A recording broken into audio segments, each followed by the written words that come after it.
હાલ બજારમાં આઈપીઓની મોસમ ફૂલબહારમાં ખીલી રહી છે, ત્યારે દરેક સેક્ટરની કંપનીઓ આઈપીઓ લઈને આવી રહી છે.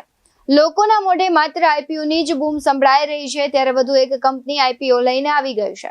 લોકો પણ કમાણીની આશા સાથે રોકાણ કરી રહ્યા છે અને આઈપીઓમાં બેંક કરતા ઓછા સમયમાં વધુ કમાણીના ચાન્સ હોવાથી લોકો પણ વધુ રોકાણ કરવાનું પસંદ કરે છે.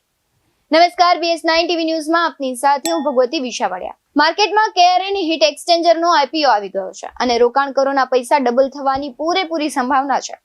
KRNનો આઈપીઓ બુધવાર 25 સપ્ટેમ્બરના રોજ બિડિંગ માટે ખુલ્યો હતો અને શુક્રવાર 27 સપ્ટેમ્બર એટલે કે આજ સુધી ઇસ્યુ સબસ્ક્રાઇબ કરી શકાશે. કંપની તેના શેર ₹209 ની ફિક્સ પ્રાઇસ બેન્ડમાં ઓફર કરી રહી છે, ત્યારે પ્રત્યેક 220 અને રોકાણકારો ઓછામાં ઓછા 65 ઇક્વિટી શેર અને ત્યારબાદ તેના ગુણાંક માટે અરજી કરી શકે છે. વધુમાં વાત કરું તો KRN હીટ એક્સચેન્જરના આઈપીઓમાં સંપૂર્ણ રીતે 1,55,23,000 શેરના નવા વેચાણનો સમાવેશ થાય છે, જેની કિંમત બેન્ડના ઉપલા છેડે એટલે કે ₹341.50 કરોડ છે.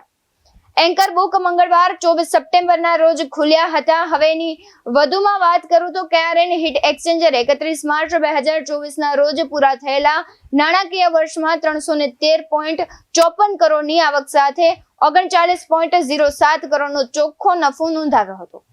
વધુમાં કંપનીની જો વાત કરું તો નાણાકીય વર્ષ 2022 માટે 249.89 કરોડની આવક સાથે કંપનીની બોટમ લાઇન ₹32.31 કરોડ પર આવી હતી.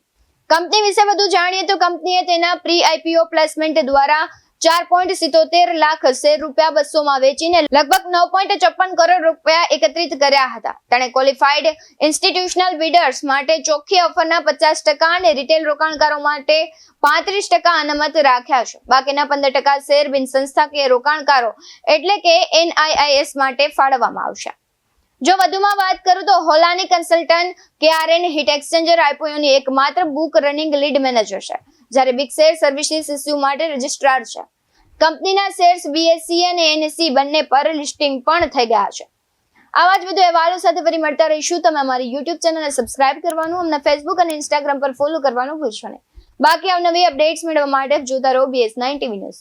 અહીં આપેલી માહિતી માત્ર જાણકારીના હેતુથી આપવામાં આવી છે. બજારમાં રોકાણ કરતા પહેલા હંમેશા નિષ્ણાતની સલાહ લેવી જરૂરી છે. BS9 TV ન્યૂઝ ક્યારેય કોઈને રોકાણ સંબંધિત સલાહ નથી આપતું. નમસ્કાર.